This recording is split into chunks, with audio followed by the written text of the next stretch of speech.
They towed my truck without warning, and that should have been the end of it. Just another annoying thing you complain about over a beer, but it wasn't. Because a month later, the same people who took it from me were begging me to give their entire parking lot back. And the craziest part is, I didn't even live in their neighborhood. So here's what happened. I got back late Sunday afternoon, sun already dipping low, that kind of tired where your bones feel heavier than your luggage. I'd been out visiting my sister a couple counties over. Nothing special, just family stuff, cheap barbecue. Too much talking, and all I wanted was to pull into my driveway, crack a cold one, and not hear another human voice for a few hours. But when I turned onto my dirt road, something felt off before I even fully registered it. You ever have that? Like your brain notices something missing before you consciously see it. My truck wasn't there. Now, I don't mean I parked it somewhere else, or maybe I forgot. No, I mean the exact spot where it had sat for years, right along the edge of my gravel drive, just parallel to that fancy gated community next door, was empty. Clean empty. I slowed the car down, like somehow driving slower would make it reappear. Then I actually stopped, just sat there with the engine running, staring at that patch of dirt like it owed me an explanation. And that's when I saw it. Bright yellow. A laminated notice, zip-tied to a little wooden stake like some kind of passive-aggressive trophy. I stepped out, boots crunching on gravel, already feeling that slow burn start in my chest, pulled the paper free and read it once, then again, like maybe the words would rearrange themselves into something that made sense. Unauthorized vehicle removed per community guidelines. Unauthorized. I actually laughed when I read that, not because it was funny, but because it was so absurd my brain didn't know what else to do. Unauthorized on my own damn land. See, my place sits just outside the boundary of this HOA-run neighborhood, Briar Glen Estates. Big gates, trimmed hedges, the kind of place where even the mailboxes look like they have a dress code. My property's older, been in my family for decades. 2 acres of uneven dirt and stubborn weeds. Nothing pretty, but it's mine. Always has been. And my truck, this old beat-up Silverado, had been parked in the same spot for years. Yeah, it wasn't pretty, rust creeping along the edges, mismatched paint on the door, but it ran, and more than that, it meant something. That truck was the last thing my dad and I worked on together before he passed.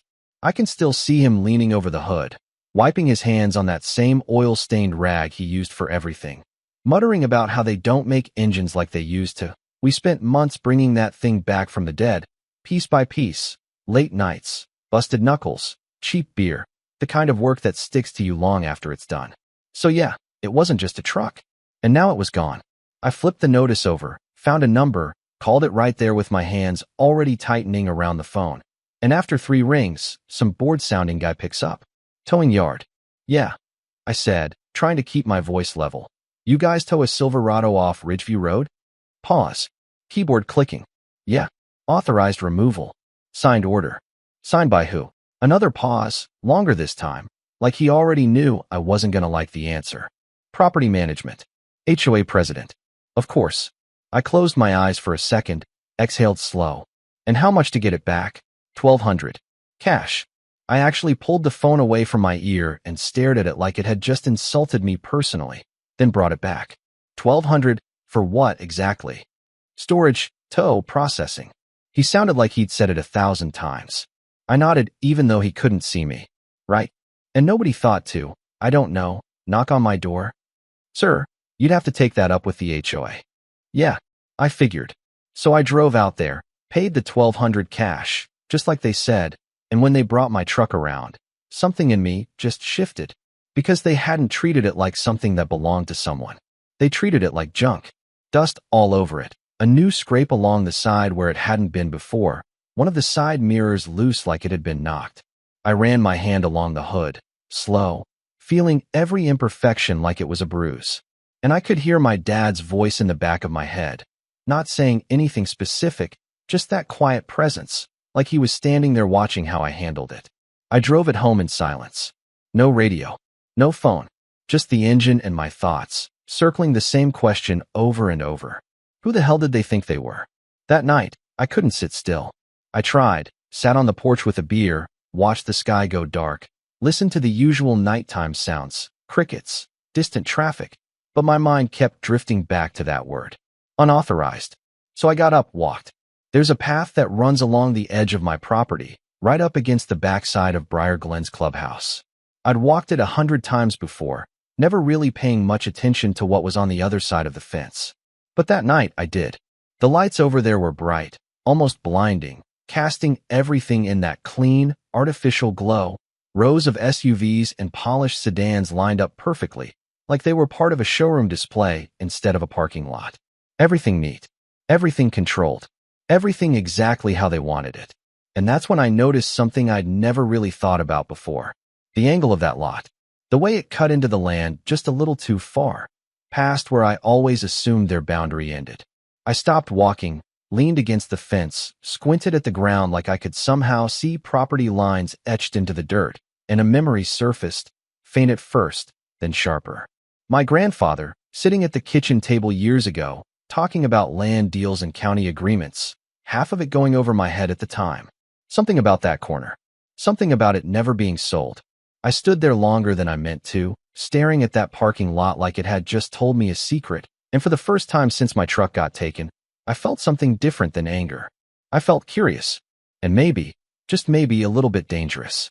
I didn't sleep much that night, not because I was still mad, although yeah, that was definitely still there simmering under the surface, but because something else had taken its place, something quieter, sharper, like a puzzle piece clicking into position and refusing to let go. That memory of my grandfather wouldn't leave me alone. He wasn't a loud man, not the kind who told long stories for the sake of it, but when he talked about land, people listened, because he remembered things most folks forgot.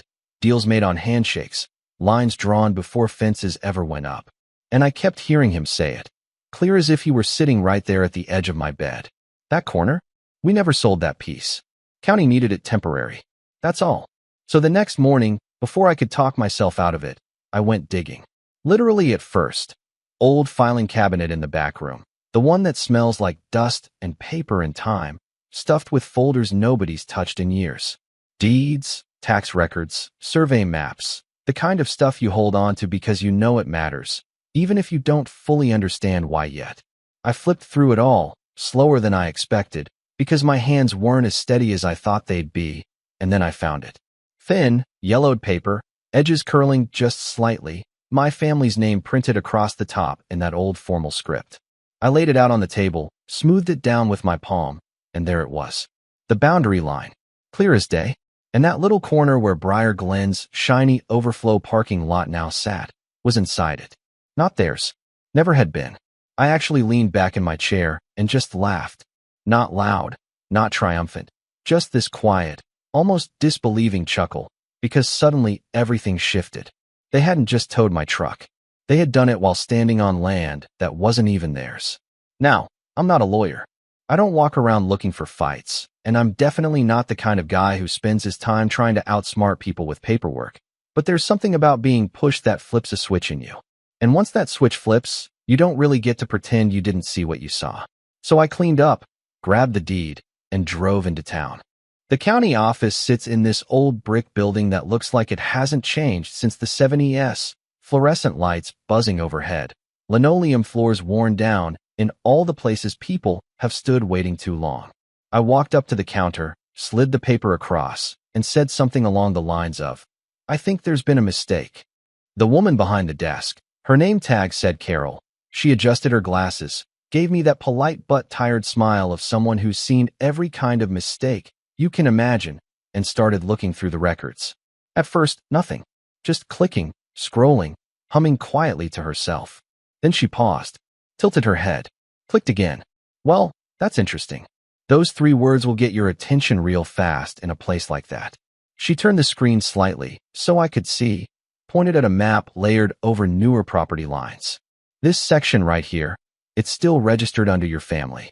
There was an access agreement filed years ago, but I'm not seeing any record of a transfer of ownership." "Access agreement?"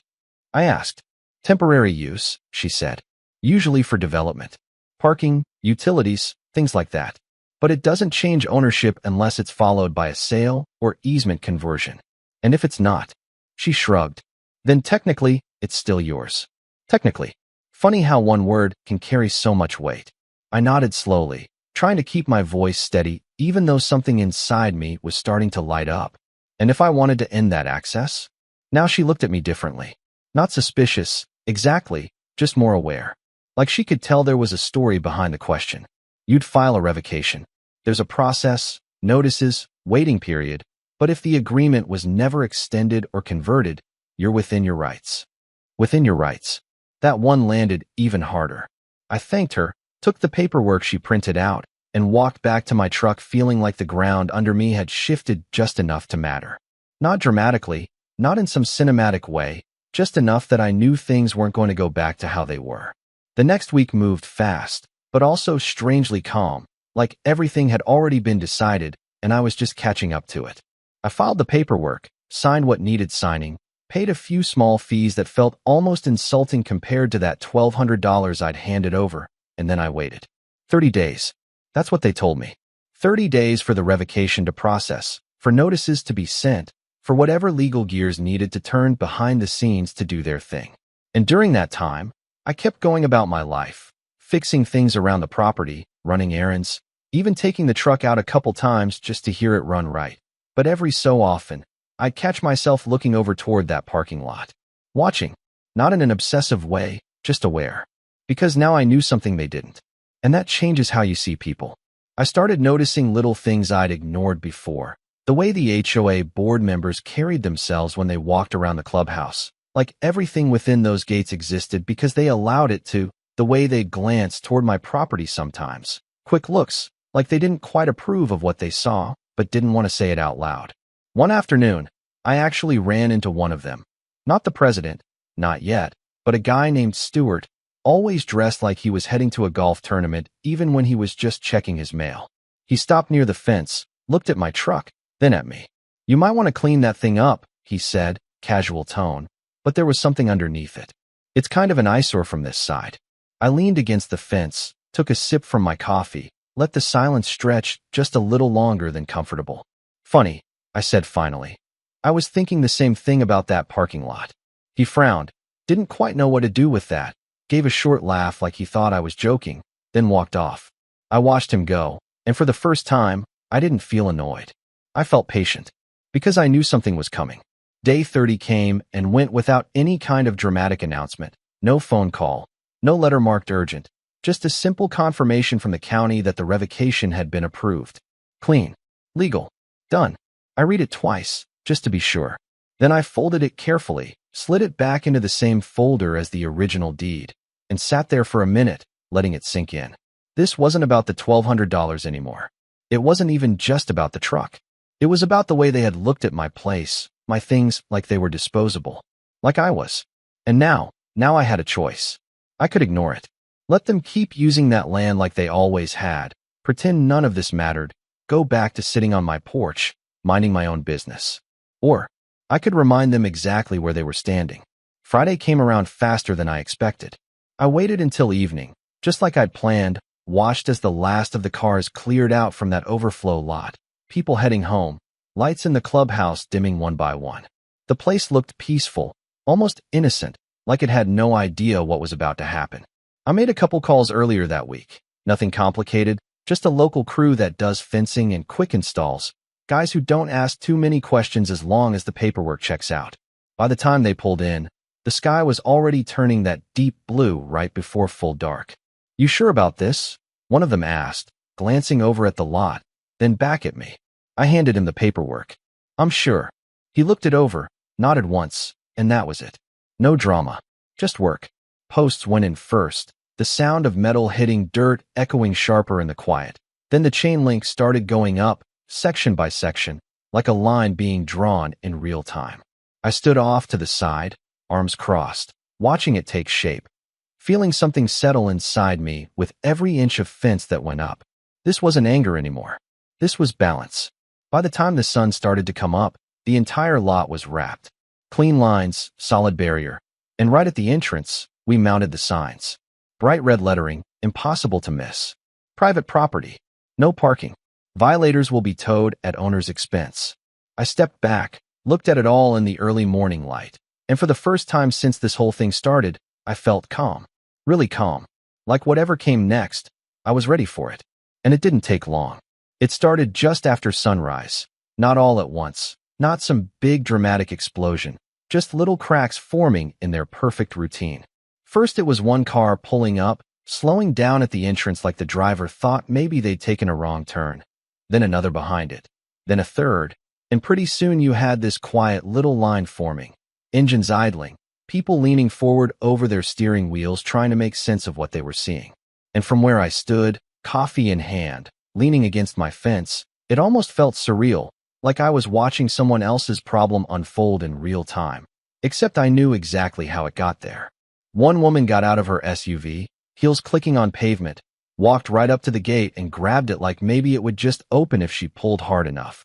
Then she spotted the sign, read it once, twice, and I swear you could see the moment it registered. Her shoulders tensed, her head snapped around looking for someone to blame, and for a second, our eyes actually met across the fence.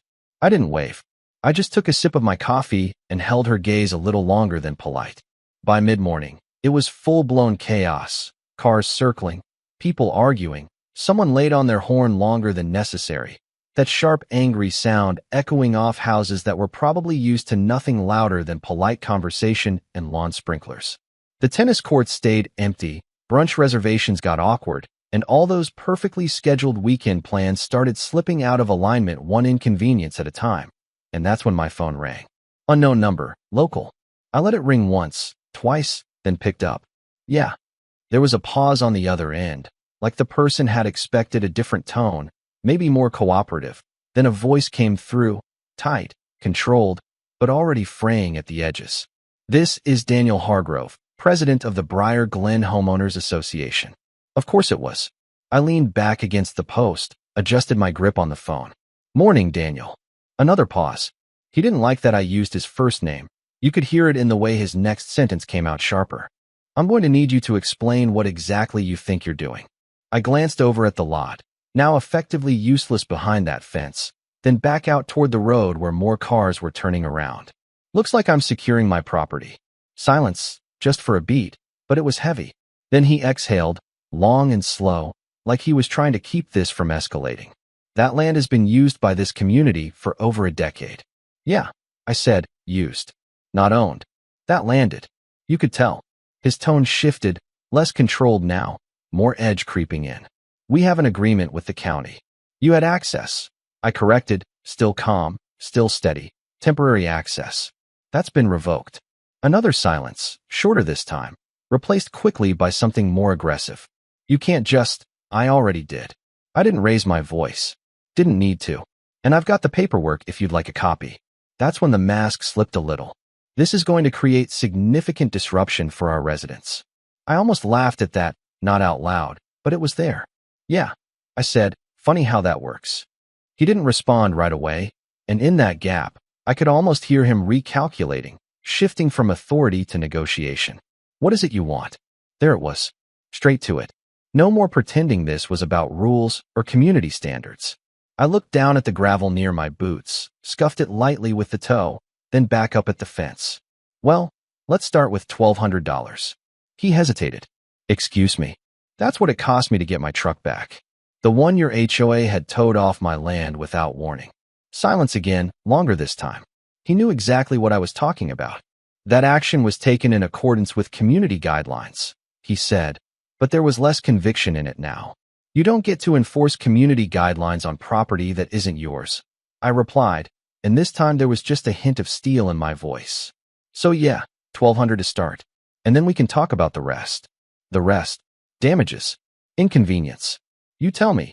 Daniel, what's it worth to you to have your parking lot back? That did it. The conversation shifted fully after that. No more posturing, just numbers and pressure. They tried the usual angles first. Lawyers, timelines, vague threats about reviewing legal options. But every time they pushed, I pushed back harder, not louder, just clearer. I had the deed. I had the county approval. And most importantly, I had time. They didn't. By the end of the week, the tone of those calls changed completely. Softer, faster, less pride, more urgency. The residents were complaining, events were getting disrupted, and suddenly that little piece of land they'd taken for granted turned out to be a lot more important than they'd ever admitted. The final call came late Friday afternoon. Daniel again. But this time, he didn't waste a second. were prepared to offer $10,000 in compensation in exchange for restoring access to the lot. I let that sit for a moment, not because I needed time to think, but because I wanted him to feel it. 10,000, I repeated. Correct. I nodded to myself, even though he couldn't see it. That covers the tow, I said slowly. The damage, and the fact that your people stepped onto my property like they owned it. Yes. Another pause. And in addition, he added quickly, we'd like to discuss a long-term lease arrangement for continued use of the space. There it was, the part they really cared about. I looked out at the lot again, imagined it full of their cars, their routines, their sense of control. Then I looked back at my truck, sitting right where it belonged, dust and all. No, I said. Just that. Simple. Final. He blinked on the other end of the line. I could practically hear it.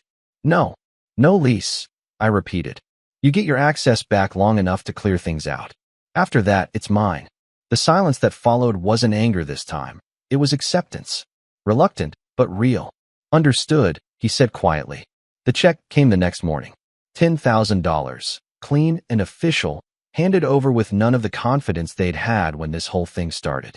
I took it, nodded once, and that was that. No handshake. No apology. Just business, finally treated like it should have been from the beginning. I gave them a short window to clear the lot. Watched as car after car disappeared. That perfect arrangement unraveling piece by piece until all that was left was empty pavement and a fence that wasn't going anywhere. And then I changed it. Not back to how it was, not even close. I had the crew come in again, tear up part of the asphalt, lay down gravel, widen the entrance on my side. Made it mine in a way that couldn't be mistaken. Now my truck sits there, not hidden off to the edge, not tucked away like something to be embarrassed about. Right out in the open, where anyone driving by can see it. Sometimes I park my trailer there too, maybe leave a couple tools out longer than I need to. Just enough to remind people that not everything has to look perfect to have value. And every now and then, I'll catch one of those HOA board members driving past a little slower than usual, eyes flicking over, taking in what used to be theirs, or at least what they thought was. They don't say anything anymore. They just keep driving. And me? I go back to my porch, crack open a beer, and let the quiet settle in again. Only now it feels different. Not because I won, not really, but because I stopped letting someone else decide what mattered on land that was never theirs to begin with. So here's the thing I keep coming back to. Was it too much? Maybe. Some people would say I could have just asked for an apology, taken the $1,200, let it go. And yeah, maybe that would have been easier. Cleaner. But then again, if someone crosses a line and nobody ever pushes back, what's to stop them from doing it again? I don't know. That's the part one still turn over in my head sometimes. Usually late at night, when everything's quiet and there's nothing to distract you from your own thoughts. So I'm curious what you think. Was this justice, or just revenge dressed up to feel justified? Would you have done the same thing, or handled it differently? Let me know in the comments. I read more of them than you'd think, and I'm genuinely interested where people land on this one.